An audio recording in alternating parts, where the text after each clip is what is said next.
have, relationships and partners to be happy. Well, I mean, as all of us know, if you've been in a relationship, you know that the relationship doesn't bring you happiness.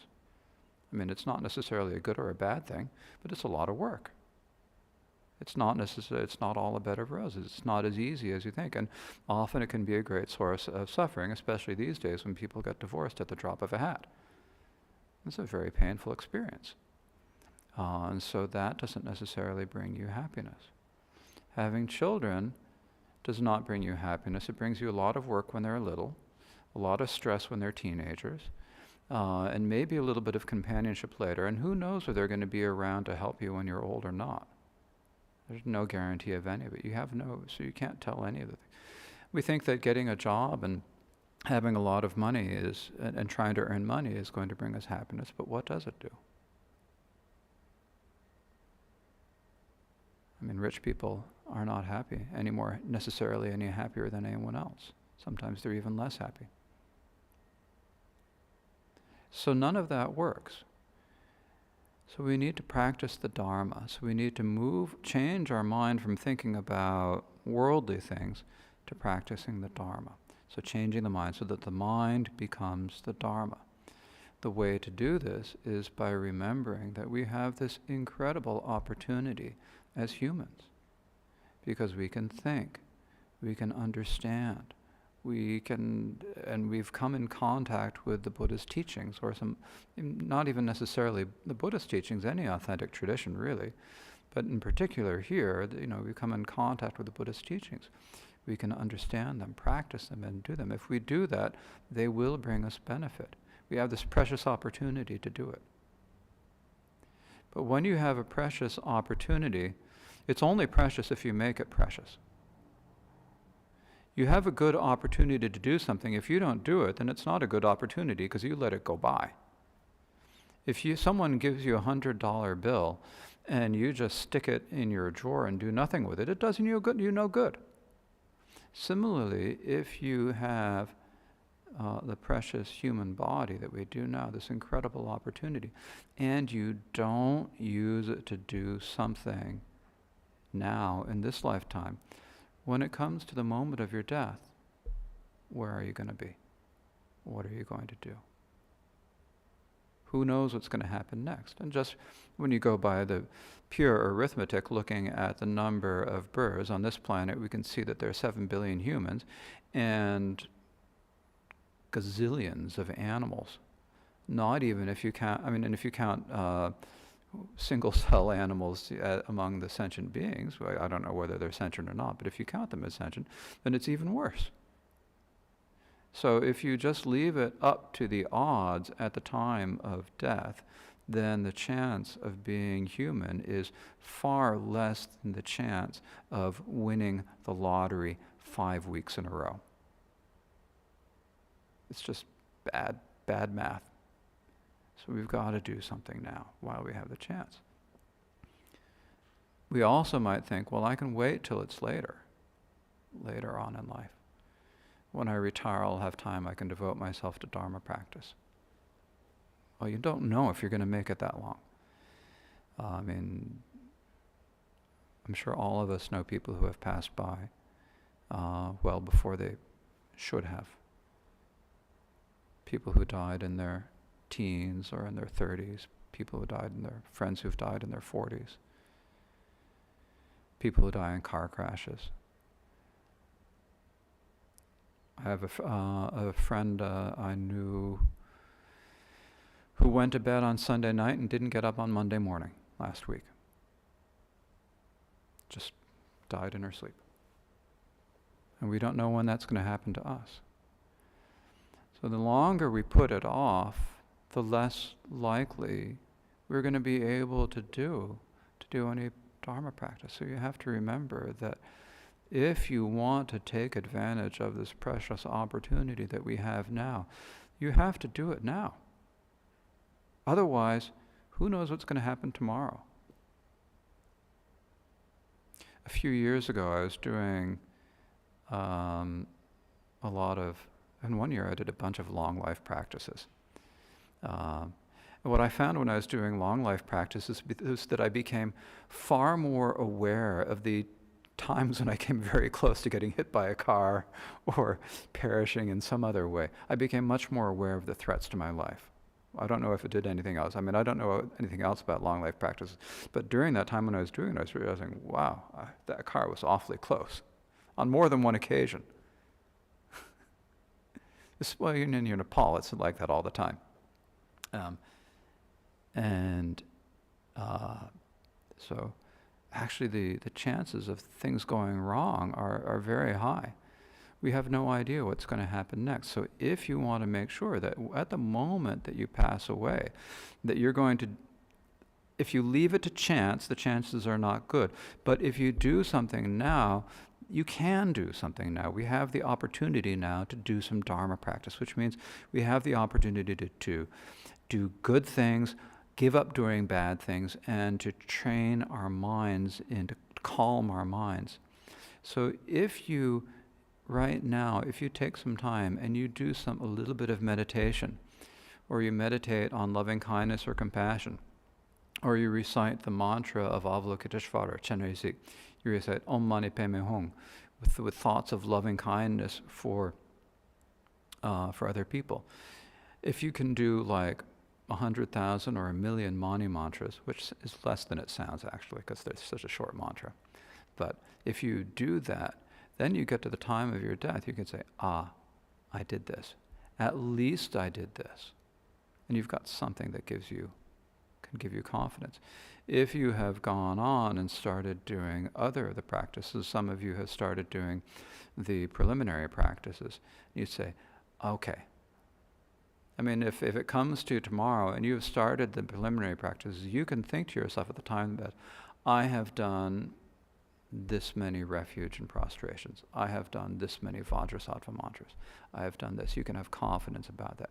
All of the practice you've done can give you confidence at the time of death, but you have to do it now. So you have to look at the world around you and see that the situation is grim when you think about it. You want to live a long time? I hope you do. But the chances are, you're playing your odds. It's a gamble.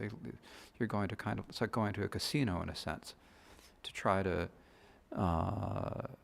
play your odds and see if you're going to get a long time. If you put it off too long, who knows? And then the other thing we have to contemplate in order for our mind to go to the Dharma is to remember karmic cause and effect.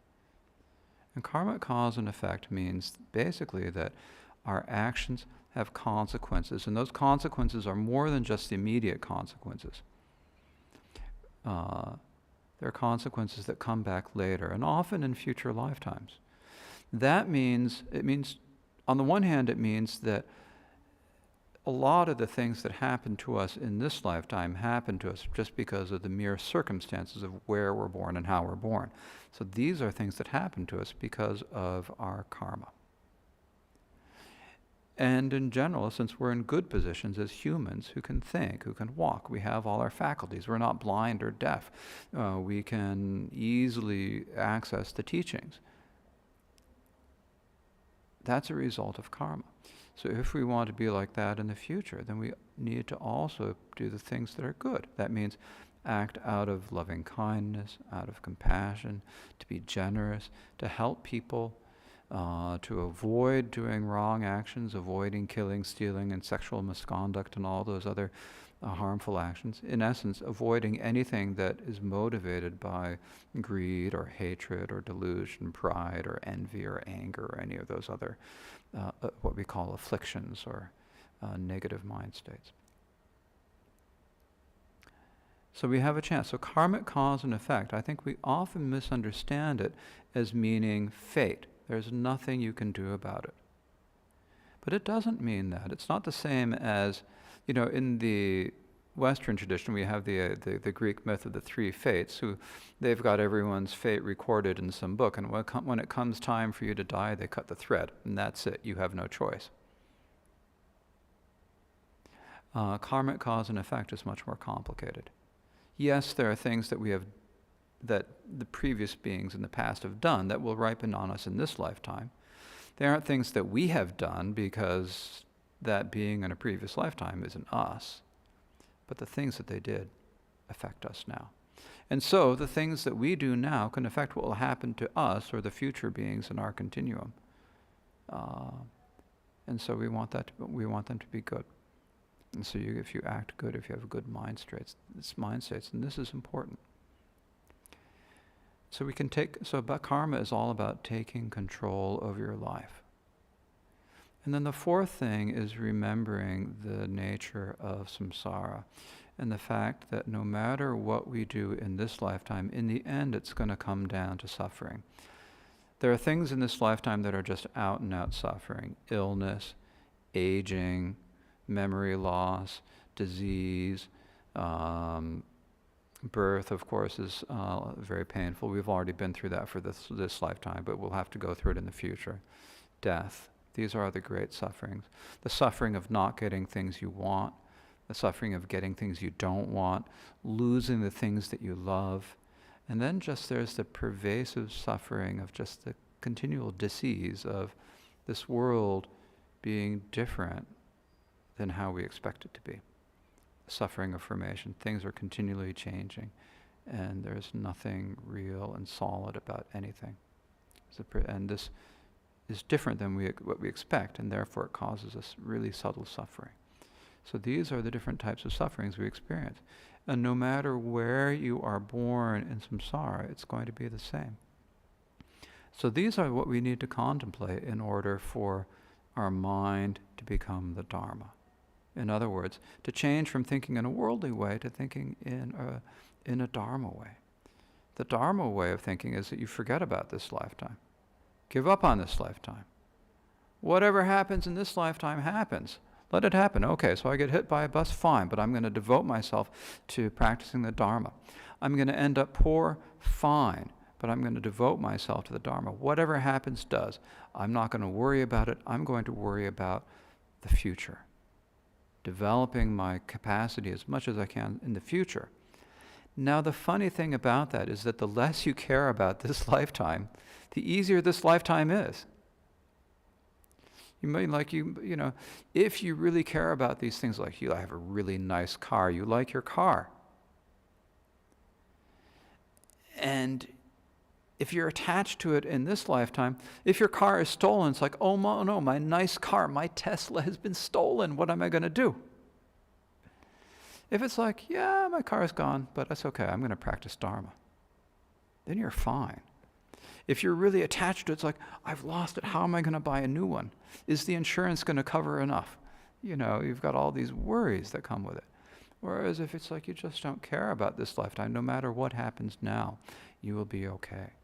So it's paradoxical, but the less you care about this lifetime, the more you give up on this lifetime. Instead, focus on the long-term goals of making sure you can take a good birth in the next lifetime and achieving enlightenment. The more you can focus on that, then the easier this lifetime is going to be. Because you don't care. If you don't care about something, it's easy to deal with it when it goes south, right? So this is talked about in two ways. There are two ways, as I said, right? The mind becoming the Dharma, or the Dharma becoming the Dharma. So the first one is easier to understand, but the second one is pretty profound. Because when you think about the Dharma becoming the Dharma, you think, well, wait a minute, I come in, I do Dharma practice all the time. I come to the monastery, I go to teachings, I go to pujas, I volunteer, I do this. All of this is Dharma practice, isn't it? You have to look at why. Because you can come here and do all the pujas you want. You can come and volunteer all you want. But if what you are thinking about is, this is going to be good for me now. People are going to look up to me. See, this is a nice place to be. This is the happening monastery in town. I want people to see me here. Or you might think, I want people to look at me. They'll look at me and they say, oh, what a good Dharma practitioner. I wear the multicolored robe. Look at me, I'm sitting here. See, aren't I wonderful? If you're saying, see, aren't I wonderful, you're not doing Dharma practice. Your looks on the outside like you're doing Dharma practice, but you're not doing Dharma practice. You're just practicing worldly thinking. So you need the Dharma practice to become Dharma practice. Now, of course, wearing the multicolored robe and coming to, I'm not going to discourage any from doing any of this. It's fine if the way you're thinking is right. So you have to remember impermanence. You have to remember death and impermanence. If you can get to the point of if that time when your death comes, you think, I had the wonderful fortune to go to the monastery and put on the Dharma robe and serve and practice. Wonderful. Excellent. If you are thinking, see, look at me, that's bad, or not so good. So you got to take a look at your mind. Think and remember that this lifetime is not long. So that's making sure that the Dharma becomes the Dharma. There's a teacher named Chogyam Trungpa Rinpoche, very fascinating teacher. He talked about spiritual materialism. Sometimes what we do is you look for something to make you more of someone. Like in the Tibetan tradition, we have refuge vows. And in the refuge vows, sometimes people like to go, and when you take the refuge vows, part of the refuge vow ceremony is the Lama will cut your hair, and then they give you a new Dharma name, and people are really happy about their Dharma names. And so they go to the next Lama and they say, oh, please, I'm going to go for refuge, and I'm going to get another Dharma name. And then they go to another guru and they take refuge and think, I've got another Dharma name. I've got all these Dharma names. Look at me, I've got 12 Dharma names. And they say, I've got all the cards that they gave me with all of them, they're all lined up on my shelf in the Dharma, on my shrine. So you've got these 12 different names that you got from 12 different, doing the Dharma, the refuge ceremony 12 times. And every time that you've gone to those refuge ceremony, the Lama has said, you only get the name if it's your first time, but you go up in line anyways and take it. The Lamas always say, almost always say, you do it, you only get the name, you should only come up for a name on your first time doing the ceremony, but people come up and they get it anyways, and so they have these huge collections of names, and they're thinking, okay, I've got all these Dharma names. So here's the problem. The moment that you die, and then you fall, then you end up in the bardo, the between state between death and the next birth, the Buddhas are going to call out to you by your Dharma name. You've got 12 names. Are you going to recognize which one is it? You hear them calling out. They're calling out, okay. Oh, you took it from this person took this from a Tibetan master, so you must be Khandro Deki. And you think, wait a minute, was that one of my names? You missed it. Sorry, too late. The Buddha called and you should think, okay, I'm going to go right now. But you're saying, oh, wait a minute. And then you think, oh, that was a name. I got that name from Mingyur Rinpoche, I got the name from Nyempa Rinpoche, I got that name from the Dalai Lama. And it's like, you're so busy thinking about all that you forget that you miss the opportunity. You only need it once. You only need one Dharma name. Because if you're going up there and getting Dharma name after Dharma name after Dharma name, then you're not doing it for anything other than me, another label for yourself. So that's spiritual materialism, going out shopping for spiritual things. Sometimes, especially in Tibetan Buddhism, we haven't done so much of it in these classes, but you can go out and get a lot of things. You can get bells and vajras and drums, large drums, cha drums and small drums and all sorts of things, and statues for your shrine and all sorts of things. And you've got this beautiful shrine at home. Now, there's nothing wrong with having a beautiful shrine at home. There's nothing wrong with having the implements of Dharma practice. But you have to have the right attitude. If you have the statues and the implements, if you have the implements for Dharma practice because you're doing the practice, or because you have the genuine aspiration to do the practice, that's good. If you're doing it to say, look at me, I'm a Dharma practitioner, then all you're doing is creating friction between the other people in the household who are wondering, why are they spending all the money on this stuff and doing all these strange things? You know, it doesn't work. So you've got to look at your motivation. So the way to fix your motivation is to make sure that the Dharma becomes the Dharma. To think about these 4 thoughts about remembering this precious opportunity we have, remembering death and impermanence, remembering karmic cause and effect, and remembering the sufferings of samsara. So that makes your dharma become the dharma. That's the first of the 4 dharmas of Gampopa. And the second one is that the dharma has to become the path. So the dharma becoming the path means that you have to, not only do you have to be practicing the dharma, but you have to make it into a path that's going to bring you to be able to achieve Buddhahood. That means you need to have loving kindness and compassion and bodhicitta and devotion. So these are 4 things. So how do we do those?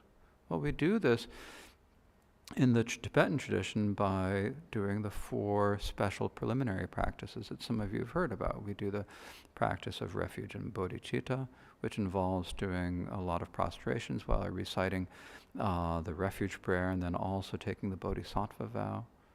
We do it. Then there's the Vajrasattva meditation to purify yourself of your negativities by reciting the mantra and confessing all your misdeeds, obscurations, wrongs, and downfalls. And so purifying yourself. And then by doing the mandala practice, which is like a symbolic way of making offerings to what do we say? To gather the accumulation of merit, to make yourself, give yourself more virtuous or good ways of thinking. Habituate yourself to thinking in good ways, being generous. And then Guru Yoga to develop devotion. But the basis of all of this is loving kindness, compassion, and devotion. Loving kindness, compassion, and bodhicitta. And bodhicitta will lead to devotion. So loving kindness is remembering essentially that we want to be happy. It's okay to be happy. And all other sentient beings are exactly the same as us in wanting to be happy.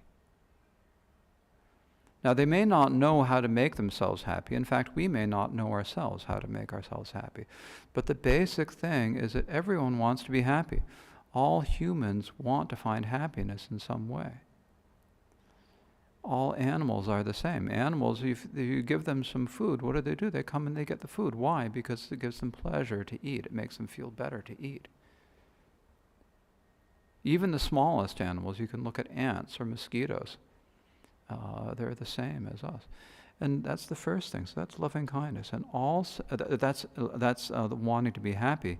The second thing is that all sentient beings are the same in not wanting to suffer. If you hit any sentient being, they're going to react in pain and react. They're not going to like it. If they're afraid they're going to be hit, they're going to shrink back. This happens with humans. It happens with animals. No one wants to suffer. Doesn't matter how big or how small. And that suffering, the suffering that any sentient beings experience is really unbearable for that sentient being. For if you think about it, when you have experienced difficult things in your lifetime, when you've had like really bad illnesses, when you have been in hard mental situations, when you've been in any difficult situations, it's hard to bear. The suffering is difficult. The mental suffering, the physical suffering, it's all difficult to bear. This is your suffering. And even though the particulars of your suffering are your own, and other people's suffering, other beings' suffering comes from their own conditions, the suffering in being suffering is the same. It doesn't really matter if they get it if they are experiencing suffering because of some slightly different set of conditions than you. They are experiencing suffering and they don't want to experience it. Again, if we think about it with like mosquitoes, they don't want to suffer. They want to eat, but they don't want to suffer. And in order for mosquitoes to eat, they have to bite humans and other mammals. And when they do this, they're risking their lives. A lot of mosquitoes come in to bite humans and drink blood, and they get swatted and killed, or they get brushed off, or whatever. It's a very dangerous way of life for these poor mosquitoes flying around. And what do they want? They want to be happy. If you try to wave them, if you're not trying to swat them, they'll fly away. Why? Because they don't want to be swatted and killed. It's the same as us. There's no difference. You might think that there's a difference because mosquitoes are insects and we're humans, but I'm not sure that you can say that. I mean, I'm not sure that doesn't make any.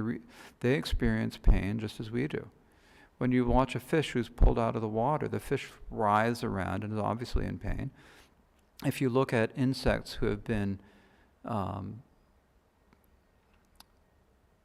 injured, like I once saw a beetle who had been flipped over on his back and a bird had plucked off his abdomen, but the beetle hadn't yet died and its legs were writhing, but it couldn't turn itself over. But it had already been wounded and was going to die. There was nothing to do for it. And the legs were writhing back and forth, and I mean, of course, I can't say that I can read a beetle's mind. I can't read anyone's mind, let alone a beetle's, but the way it was acting on the outside, it was suffering. And is its pain worth less than ours? Its pain is the same as ours. So we have to remember that we're all exactly the same in not wanting to suffer and wanting to be happy. Keep thinking about that. Anytime you see any other being, human or not, then you should remember this. And this helps us develop loving kindness, which is the wish.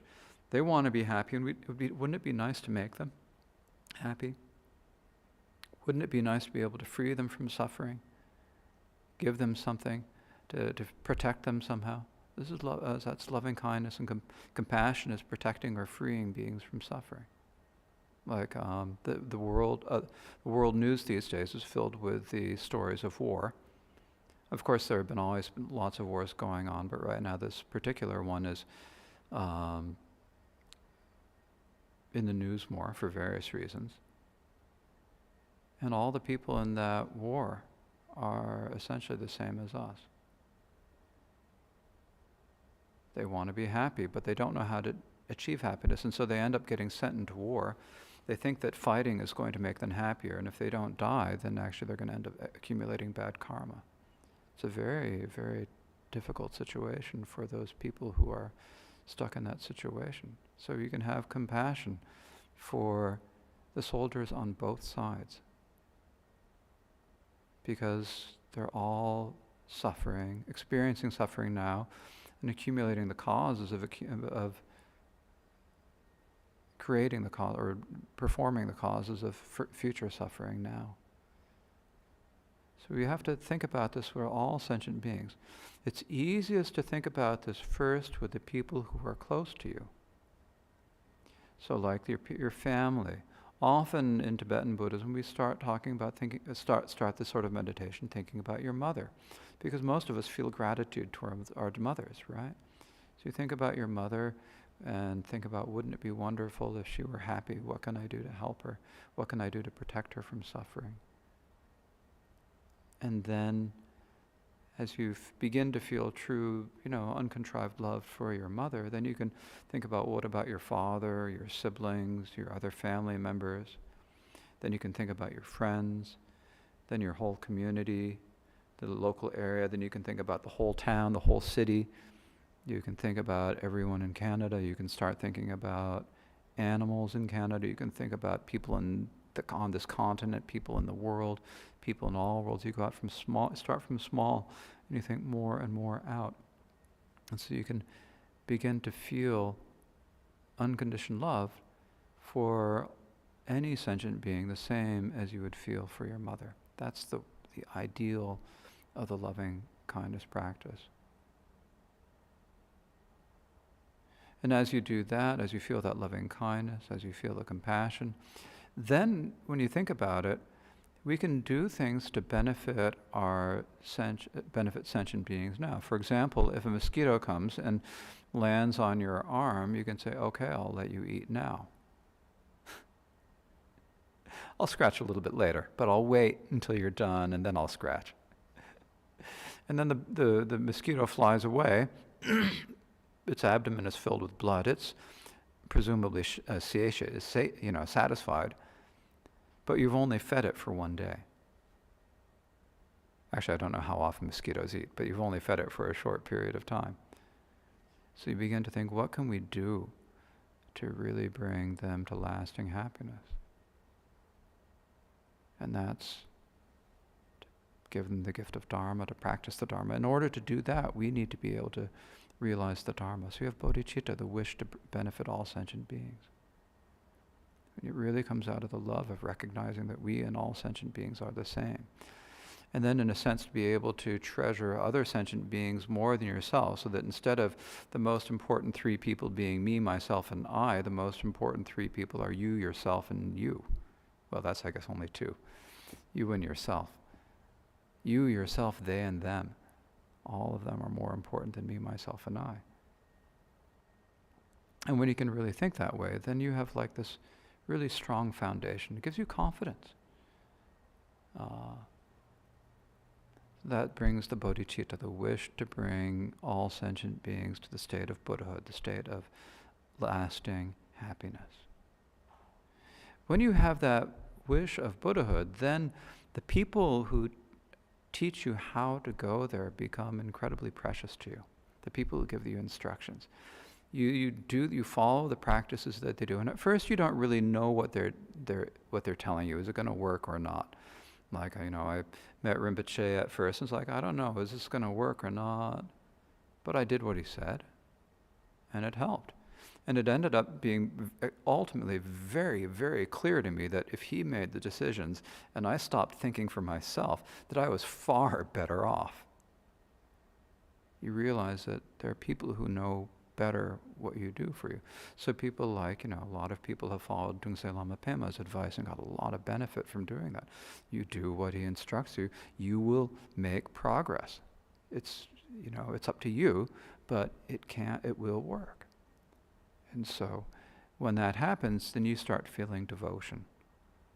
And devotion is the feeling like, yeah, the guru, the teacher knows better than me, because I'm just really confused. They're further down the path. They may already be a Buddha.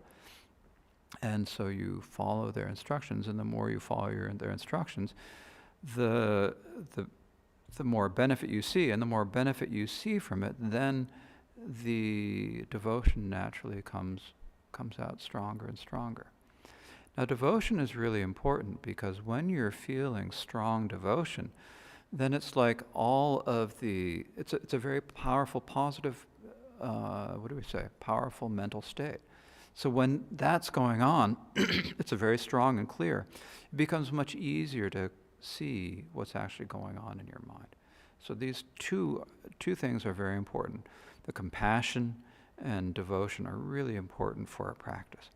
And if you develop these two, and then the Dharma will become the path. So that's the second of the four dharmas. And then the third and the fourth dharmas, there's less to say about them in this context. The third dharma means that then once you go through and you've done these various preliminary practices I've spoken about, of thinking about the four thoughts, what we call the four thoughts that turn the mind, the thought of impermanence, the precious human body, impermanence, karmic cause and effect, and the sufferings of samsara. You've done the practices of, you've begun to develop your loving kindness, compassion, bodhicitta, and devotion. And as you do that, then these strengthen through the path. They become the path, which means that you're moving, you're progressing on them. Not that you're literally going anywhere else, but it's kind of like a metaphor. You progress along the path, you become a better person, more loving, with more loving kindness and compassion.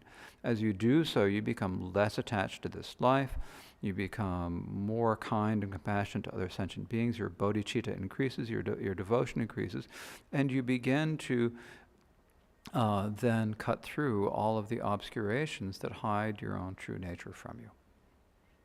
So as you go through the practice, and then there are the different practices that you do at this time, the deity meditations and so forth that I spoke about this last week and such, and you go through those practices.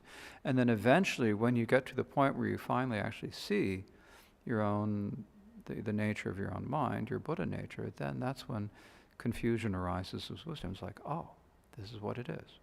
And then at that point, you keep going, you keep meditating until you achieve the final result of Buddhahood. So in this way, we have these four dharmas of Gampopa. May the Dharma become the Dharma become the path dispel confusion, and the confusion arise as wisdom. So these are the 4 teachings of Gampopa. Now, of course, these 4 dharmas of Gampopa are taught in many different ways. There are lots of different explanations of them that are given by different teachers. And sometimes one teacher will give different explanations on different occasions, just because they're different ways that they're taught. So if you ever hear anyone else teaching the 4 dharmas of Gampopa and they say something different than what I've said, that's just because there are different ways of looking at these same teachings. But it's not a question of there being one wrong or the other. It's that there are just different ways to explain this teaching. But the way I've explained it here is the way that I've heard Rinpoche teach it most often.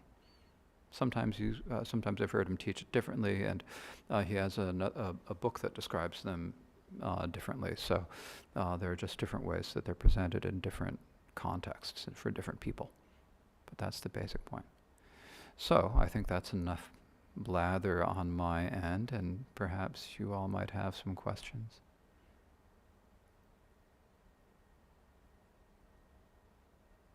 Yes. I'm wondering, is the worldly education is necessary foundation for Dharma? Oh, okay. Like say, if I don't have any education before, then I wouldn't be able to understand your teaching. Okay. This is a very good question. So the question is a worldly education necessary for understanding the Dharma? And probably if you're going to take Dharma teachings from someone with as much of an academic or scholarly background as me, then it probably would help. But it's actually not necessary. There are different types of intelligence. There is the intelligence of being able to do schoolwork, and there is the intelligence of being able to understand things as they are, to see things as they are. There are different levels of intelligence that people have. So please just feel, there are some extra cushions if you'd like to make yourself comfortable. So, and they're different. So some people might be really smart when it comes to academics, but you can also see this. There's also another type of intelligence would be like common sense, right? And you can see in your lifetime that there are people who are really smart academics who have absolutely no common sense. They can't even thread a needle. They can't do anything. I'm probably talking about myself. I'm helpless when it comes to most worldly things, So academically, okay, fine, but common sense, no. Or people who are really skilled in one thing who just can't make good decisions. Then you have people who have no education at all but have a lot of common sense and who know what to do. It's kind of like a lot of folk wisdom. So then there's another type of intelligence, or we could call it prajna, that use the Sanskrit word prajna, the ability to see what is and what isn't. And when you're talking about the Dharma, when you want to say the Dharma about actually understanding about your own nature, then sometimes reading too many books doesn't help. It actually gets in the way. Instead, you have to have this other type of intelligence, and it doesn't matter how much education you have. There have been people, there are plenty of illiterate people who have achieved enlightenment because they got the instructions, they meditated on them, and they achieved enlightenment. To give you an example of this, at our monastery we have several branches, and in Nepal we have a retreat center. The retreat master there came from Tibet in the 1990s. When he was in Tibet, he originally did retreat with a master who could not read, or who could read only very haltingly, had no academic knowledge. But he had done the practices, he had meditated, he'd realized the nature of his mind, he'd basically become enlightened. He taught them to our retreat master. And so our retreat master then went on and he got a very good education. He's a Kempo also. Kempo is an academic title. And so he's also able to teach all these academic subjects. But the person who got him to be the most academic, gave him the realization, was basically a half-literate, Tibetan who was walking around wearing the same sheepskin coat for 365 days a year for several years and didn't care about it, no education. Or we look at further back into history, we have the story of Milarepa, the Tibetan yogi. He didn't have much of an education. He knew how to read, but he didn't have any other education, and still he practiced and achieved enlightenment. So education and the ability to practice the Dharma are a little bit different. So sometimes actually if you have too much of an academic bent and you get too fixated on the words, then you can't understand the meaning. There's a saying in Tibetan, it's like, the words of the leaves of the words hide the trunk of meaning. You can't see it's like, or in English we'd say not being able to see the forest for the trees. So getting too fixated on the little details and being unable to see the real essence of the meaning. The actual essence of the meaning is very, very simple if you can understand it. But some people need to go through a more academic or philosophical sort of route to get there. Yeah. Next question will be for a beginner. How are we going to spend our time? Like, what's the way of the learning and then the practice? Yeah. Like, am I supposed to attend different teachings and Mm-hmm. or am I supposed to just attend one teaching and then spend the time on the actual practice? Okay, so the question is, as a beginner, how should we approach it? Should we go to a lot of different teachings and receive a lot of different teachings and study and so forth? Or should we just get one teaching and then really practice it? And so it really kind of depends a little bit upon your circumstances. The important thing is that you have to find a teaching and a teacher, someone who's presenting it in a way that you can understand, that you connect with. And when you find that teaching or teacher you connected with, then you follow it. That doesn't necessarily mean that you're going to be really exclusive about it and, not see anyone else, go to any other teacher about it. But it means that you've got one main thing that you're practicing. And usually when you find someone who's teaching like that, then they can give you advice about how to move forward on your practice and what you should be doing. You also have to match it according to the circumstances of your own life. How are you going to fit it in and make sure you can do it? So at the same time as you follow the teachings, you have to remember that first of the four dharmas, that your mind must become the dharma. You must think about your motivation, remember this incredible opportunity and how transient and fleeting it is. And think about that as much as you can, because more than anything else, that's going to make the big difference in terms of what you do. So if you really feel like this is a precious opportunity and you've got to do it, then you're going to go ahead and do it. If you're kind of wishy-washy about it, then you might not. So you've got to think about what makes it important, and then move forward from there. So the basic thing is, rather than think, it's going to differ for different people. I have a lot of Dharma friends and some other people in similar situations as myself, other monks or nuns or people who've been long-time Dharma practitioners who go to all sorts of different teachings. They've received all sorts of empowerment ceremonies and so forth from various teachers and all that. I haven't done that. I've kind of stuck with, Trungpa Rinpoche and the Karmapa. That's what I do. A few other teachers.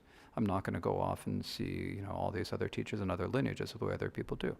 Why is that? It's because of my character and their character. That's the way I am. That's the way they are. Doesn't mean that I'm a better practitioner or they're a better practitioner. They're probably much better practitioners than me. But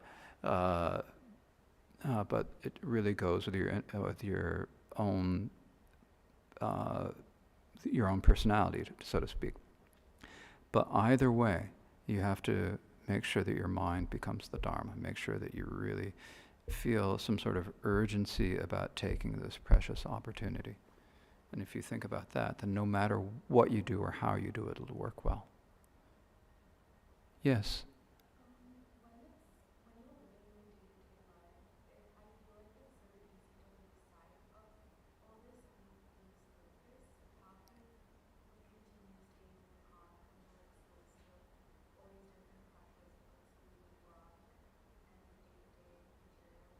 Yes, yes.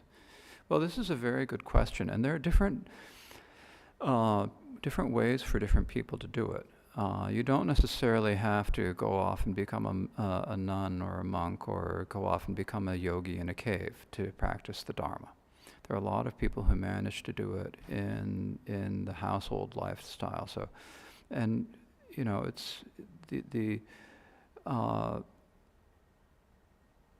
you have to find something that's going to work with your lifestyle where you are now. So, for example, if you have, let's just take the standard thing, whether, of course, most people don't really have the standard sort of thing. You have a 9-to-5 job, you've got a commute to get there, and a commute to come home, and you still got to cook and go shopping, and occasionally you have friends and things that you do things with.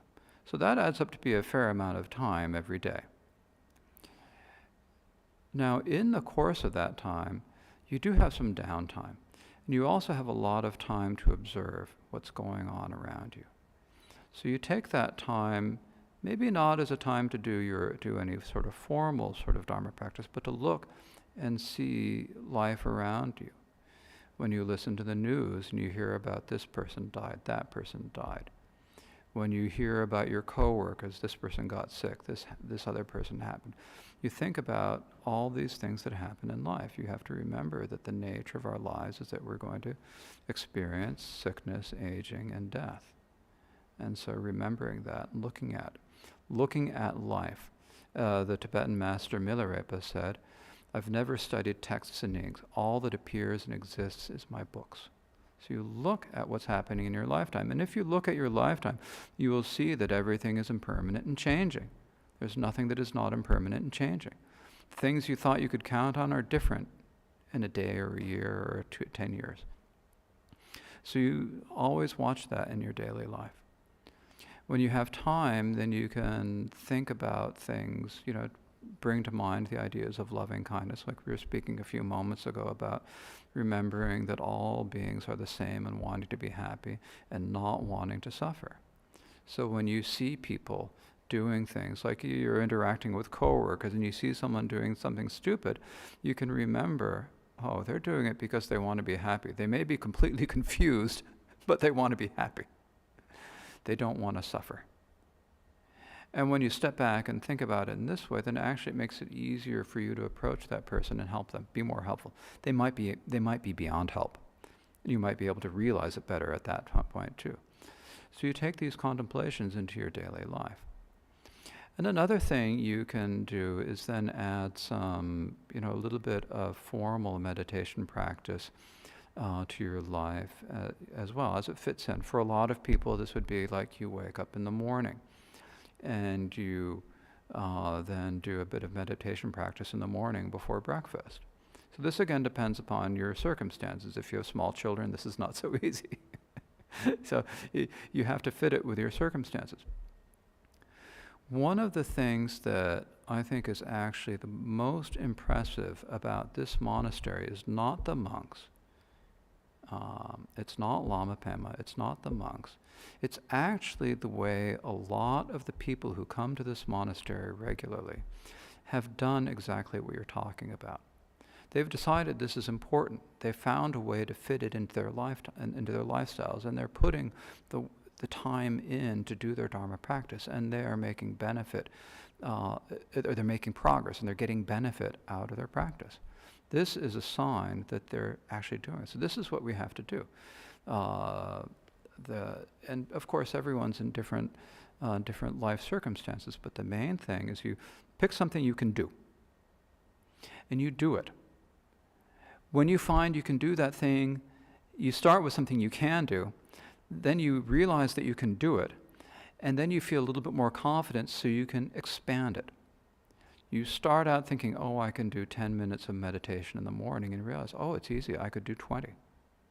I could do 30. It's not easy every morning, but generally it's easy. Then you start doing a little bit more. And then gradually you build over time. So you start slowly, you take it one step at a time, you have a little bit of a formal meditation practice, whatever practice you're doing at this point, and then Or if you don't have a practice, then that's a different matter entirely. And then you use the experience of the rest of your life as an opportunity to think about things in terms of the Dharma. And then you will see that you'll gradually make progress. Okay. Yeah. Contemplation of like pain and suffering. Isn't the flip side also sort of joy and pleasure? So it's not talked about. Is that because that's not a gateway into the Dharma, thinking about joy and pleasure? Because you have to be suffering to have that motivation to the Dharma? Well, it kind of depends on different people. Actually, one of the really fascinating things is that sometimes when you really think about the suffering of other sentient beings and you develop a really strong wish to free of other sentient beings, it produces great compassion. And at the same time as that compassion comes, there also comes joy. The joy also can come out of that.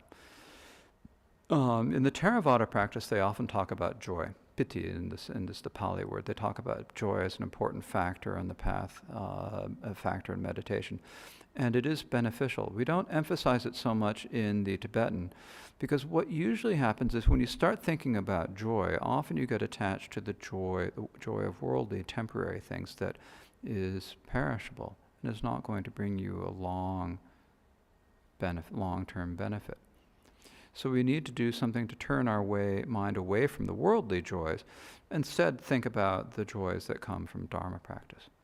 When you develop loving kindness and compassion, and then that leads to bodhicitta, this also will bring joy, but it's a different kind of joy. And this is an important type of joy to develop. But at the beginning, if you're focused on joy and you mistake it for the happiness that comes from worldly pleasures, which is transient and often tainted by attachments and so forth, then that's a different matter.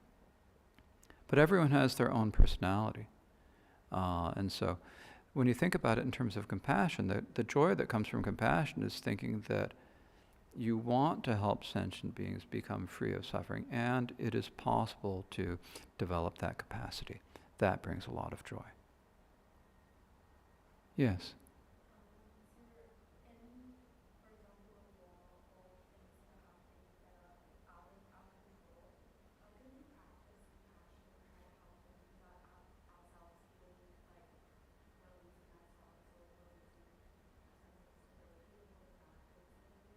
Yeah, when there are bad things that are happening, or bad things where people are doing bad things to us, or so forth. When you're in a difficult situation, how do you practice? How do you keep stability? How can you bring that into practice? And this is actually a very, very difficult issue. It's one of the most. It's called the practice of patience, and it's said to be the hardest of the practices. When people are doing bad things to you, then the initial response is not to act with compassion, but to react with anger. And so this is that often doesn't really help too much, not in the long term. So how can you develop compassion? So this begins, I think, even before you're in a situation where people are harming you. And like in our present situations right now, we're in a very comfortable air-conditioned shrine room. There is no one doing anything to us. And as far as we know, no one's going to drop any shells on the building and destroy it around us right now. We don't know when the United States is going to attack or not. So right now we're okay. So you use the time now to develop your loving kindness and compassion, and in particular loving kindness, the wish that all sentient beings be happy. Because when you have that loving kindness, then you realize that the people who are acting aggressively towards you, what they actually want is to be happy. They have a bad way, they have a misunderstanding of how to get happiness, but that's what they actually want. And so then you can feel loving kindness for them. And you can start out with the people who are like mildly offensive, the people who call you names or something like that. And then it can go up, as you get more and more comfortable doing it, then you can do it for people who are more and more threatening. When we think about all the sufferings in the world and the sufferings of war, when it's not a war that you're involved with, for example, we can think about the war in Ukraine right now. This is a wonderful opportunity to develop compassion because we can think about the Ukrainian soldiers and the Russian soldiers. The Ukrainian soldiers, and it's easier for many people in Canada and North America to feel sympathy for the Ukrainian soldiers because they're being attacked, and so they're fighting back after being attacked. But at the same time as they're doing this, they are feeling anger and hatred and acting out of anger and hatred. And they are killing Russians. They are developing hate for the Russians. And this hate they will hold on to for generations. They'll teach their children to hate Russians. And so it's creating this whole situation where a lot of the Ukrainian identity is going to be based upon hate for Russians, which is going to motivate people to act in bad ways that then will cause suffering for them in the future. So we can have compassion for the Ukrainians both on behalf of the suffering they're experiencing now and the suffering that they'll experience in the future. With the Russians, you've got all these conscripts who are just called up into battle who have had no idea what they're doing in the beginning. Their officers told them to go. If you don't go, you'll get shot. All they want to do is go off and find a bottle of vodka or smoke. I mean, when you get sent to the Russian army, I mean, I grew up studying, when I was young, I studied Russian, and I had some Russian friends. You get conscripted, and you get in the army, and what do you learn in the army? You learn how to drink vodka and smoke. And then, once you start drinking like that, you'll do anything. And they get put in this horrible situation where people are angry at them. They didn't want to be there, and they're getting shot at, so they react out of anger because they have no control over their minds. And they're also doing horrible things, which are going to result in suffering from them now when they're shot and wounded, or the mental suffering of being in war and the trauma that comes after that. And then there's the karmic ripening of everything that they experience in the future. And so it's just hard not to have, when you think about it like that, it's hard not to have compassion for them too. And so just remember this basic thing, that everyone wants to be happy and does not want to suffer, but most people don't know how to do it. They long for happiness, but rush towards suffering like fools, it says in one book. They just don't know what they're doing. And then when it comes to situations that are closer to ourselves, if you start with small situations, eventually you come to a point where you can deal with larger situations. At the same time, this doesn't mean that if someone is doing something bad to you, that you just sit back and let them do it. You may have to take some action to prevent it. If someone's doing something to you legally or whatever, then you can get a lawyer and defend yourself. But as long as you have compassion for the other person.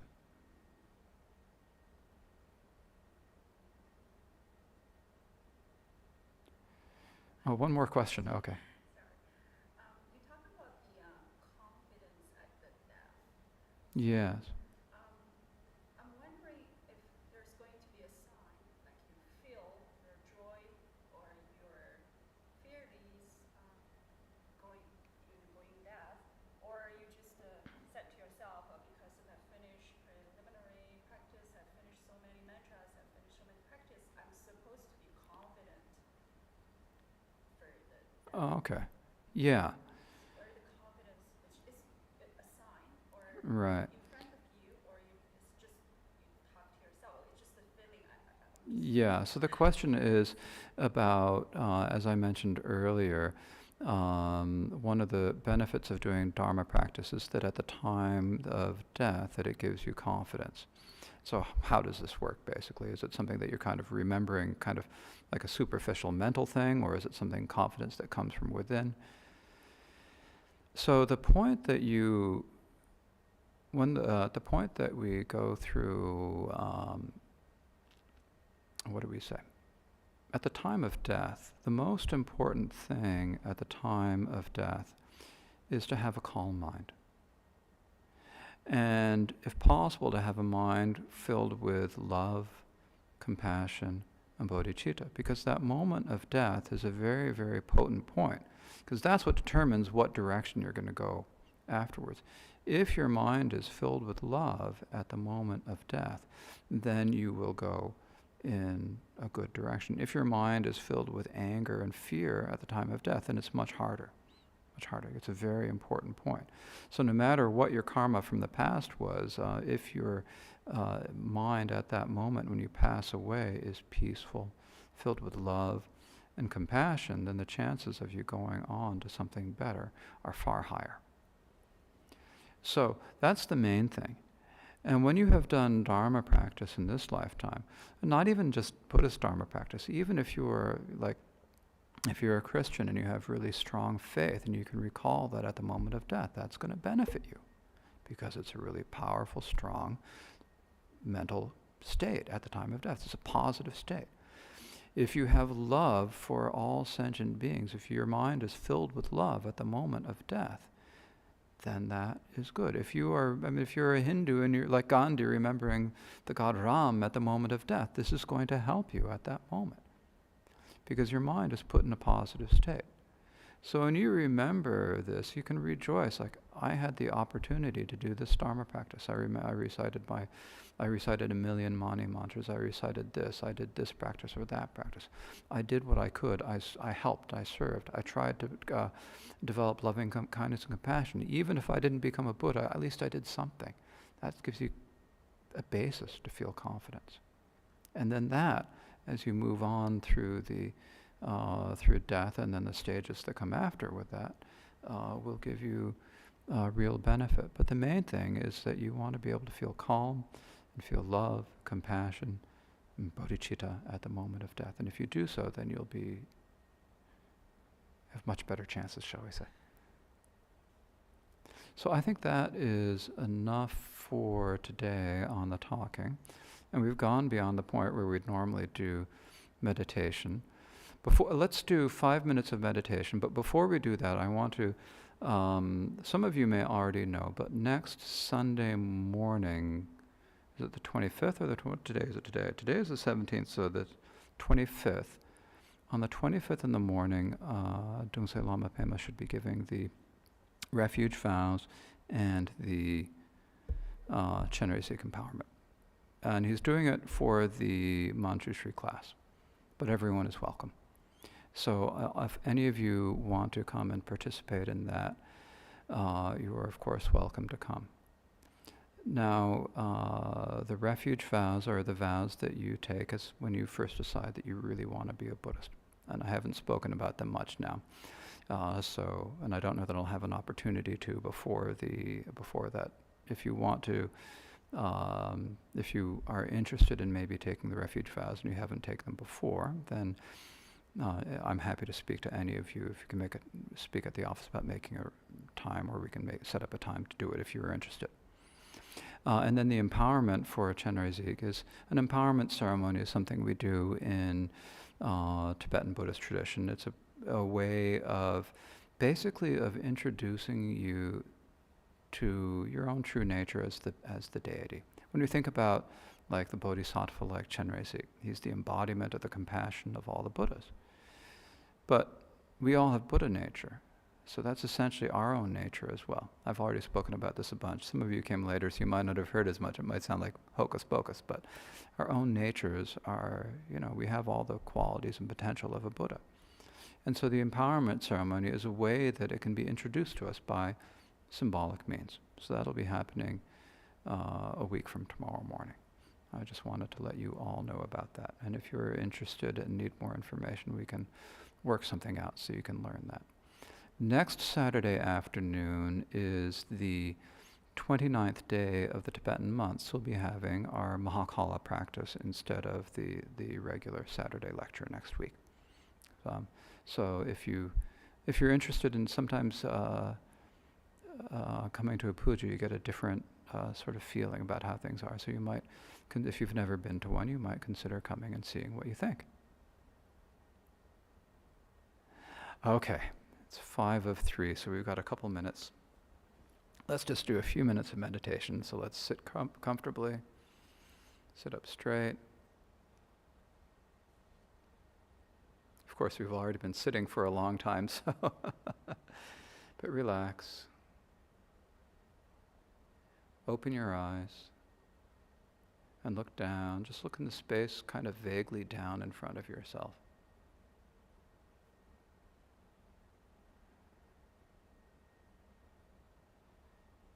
And don't follow any thoughts of the past. If they come and let them go. Don't anticipate the future. If thoughts of the future come, then you can plan for them later.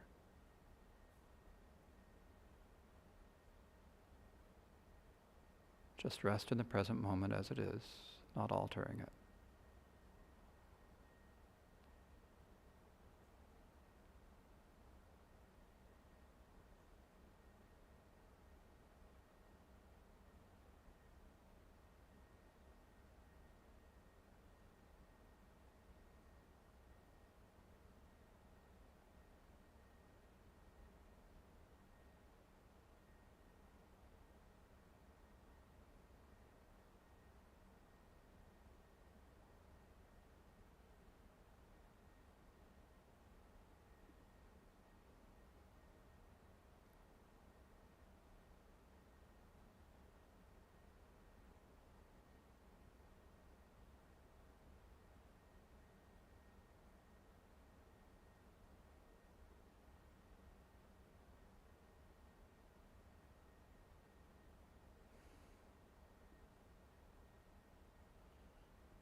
Okay, thank you very much.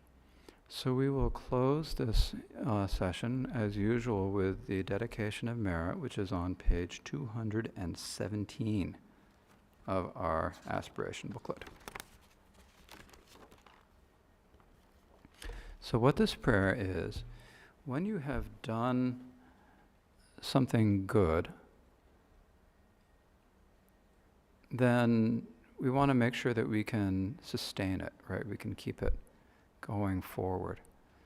If we have done something good and you go outside and then you get on the road and you get involved in road rage, or you get angry at someone who's cut you off or whatever, then all of the good that's come from speaking, speaking about the Dharma, discussing the Dharma, is kind of canceled out by that moment of anger. So instead, what we do is we imagine dedicating, giving all the good of our practice to the benefit of all sentient beings. You imagine, say, okay, I'm not going to keep it. Give it away to everyone else, so that everyone can be happy, so that they can all be free of birth, age, sickness, death, sufferings of losing what you have or getting what you don't want, losing what's dear to you, trying to get the things you want, so that all sentient beings can be free of all these sufferings. And so that's the basic meaning of these words. In the first line, where it says, through this merit may omniscience be attained, omniscience here, we don't necessarily mean the sort of omniscience that means like you know how many, parasites there are in your intestinal tract. That's not important. But what it means is that you know what's important. You know how to teach it. In other words, achieving the state of a Buddha, the state of knowing the nature of how things are so clearly that you can explain it to other people in ways that they can understand. And so that's what the first line. So by this merit may we attain omniscience, the state of Buddhahood, and overcome the enemy of wrongdoing, all the harmful actions of killing and stealing and so forth, and then be able to free all other sentient beings. So we'll recite it in Tibetan. O sanam de tam che se bani tobne nye pedranam pam Keganachi barla chobai